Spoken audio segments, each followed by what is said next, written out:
दंगल girl Bhajpa नेत्री व महिला विकास निगम की चेयरमैन बबीता फोगाट पिछले विधानसभा चुनाव को हारने के बाद इस बार लोकसभा का चुनाव लड़ना चाहती हैं। बबीता ने कहा कि विधानसभा में हार से सीख ली है और इस बार उसकी अपनी जन्मभूमि व कर्मभूमि से सांसद तक पहुंचने की तमन्ना है। पार्टी हाईकमान अगर उन्हें मौका देते हैं तो वे अपनी पिछली हार को भुलाकर क्षेत्र में विकास करवाने को तैयार है। हालांकि पिछले विधानसभा में सफलता नहीं मिली, लेकिन लोगों ने साथ देकर 25,000 से ज्यादा वोट दिए थे। बिल्कुल, आज दादा सांगू धाम की प्रतिमा का अनावरण था और मैं सौभाग्यशाली मानती हूँ कि इस सौभाग्यशाली अवसर पर मुझे ये शामिल होने का मौका मिला है। इसके लिए मैं सांगवान खाप के और पूरे 36 बिरादरी का धन्यवाद करती हूँ कि जो सम्मान प्यार उन्होंने दिया है। और दादा सांगू की धरती से ही, इसी धरती, ये मेरी कर्मभूमि भी है, जन्मभूमि भी है और मेरी धर्मभूमि, रणभूमि, सब कुछ मेरा यही है। और यहीं से ही आशीर्वाद लेकर अपने देश प्रदेश में अपना तिरंगा झंडा लहराया है और यहीं से ही आशीर्वाद लेकर अपने समाज के कल्याण के लिए, समाज को एक अच्छी सही दिशा देने के लिए, समाज के क्षेत्र में अपना नेतृत्व हम अपने दादा सांगू का आशीर्वाद लेकर अपने समाज का आगे बढ़ाने का काम करेंगे, समाज को अच्छी दिशा देने का काम करेंगे। देखिए, तैयारियां चाहे राजनीति क्षेत्र में हो चाहे कुश्ती के क्षेत्र में, तैयारियां 24 घंटे रखनी चाहिए।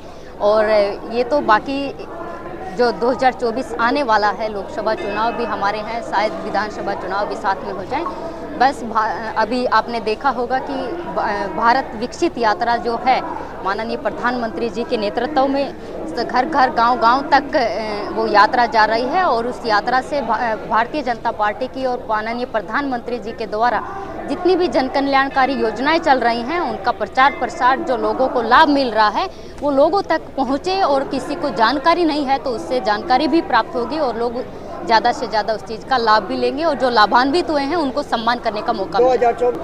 वो तो देखिए पार्टी नेतृत्व को तय करना है। पार्टी ने शीर्ष नेतृत्व जो भी फैसला करेगा वो शीर्ष फैसला होगा और उनके फैसले का हमेशा सम्मान किया जाएगा।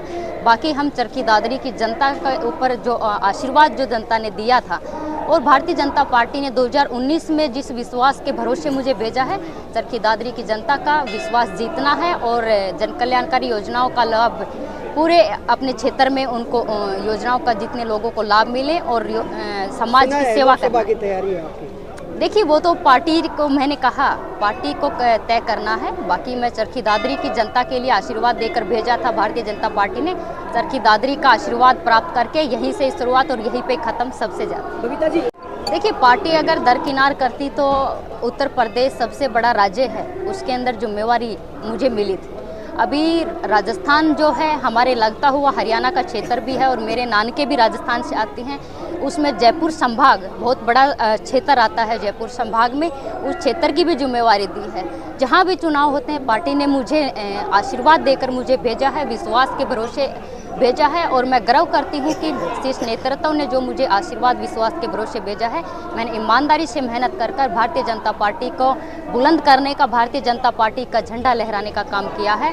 और शीर्ष नेतृत्व ने जब भी मुझे आशीर्वाद दिया है उनके आशीर्वाद के बलबूते हमने लोगों के विश्वास पे और लोगों का विश्वास को कायम रखते हुए आगे बढ़े। देश के लिए आपने मेडल का बदलाव करने वाली है। देखिए, देश के लिए हमने तिरंगा झंडा लहराया था। कभी कभार मन में शंका आ जाती है और अपने लोगों के बीच में कोई शंका आना मैं नहीं मानती कोई बड़ी चीज़ है। लेकिन आप जिस करारी हार की बात करते हो, मैं मानती हूँ कि उस समय में 20 दिन के अंदर लोगों ने मुझे 25,000 से ज़्यादा वोट दिए हैं। मैं हार नहीं मानती इस चीज़ को। मैं मानती हूँ कि लोगों ने विश्वास के भरोसे मुझे इतना वोट देकर भेजा था और आगे लोगों का विश्वास जीतते हुए ही, जीत भी और हार भी ये जीवन का हिस्सा है। माननीय प्रधानमंत्री जी ने कहा था कि कभी भी हार को गले नहीं लगाना है, जीत को सिर पे नहीं बैठाना। मैंने उसको अपने जीवन का मूल मंत्र मान लिया और उसी के साथ आगे बढ़ना है। जेपी दयाल के बयान, देखिए, उनकी अपनी कहावत हो सकती, क्योंकि मैंने पूरा बयान सुना नहीं है, क्या उन्होंने बोला था, क्या कहा है, तो अभी पूरी जानकारी लेके ही मैं कुछ कह सकती हूँ।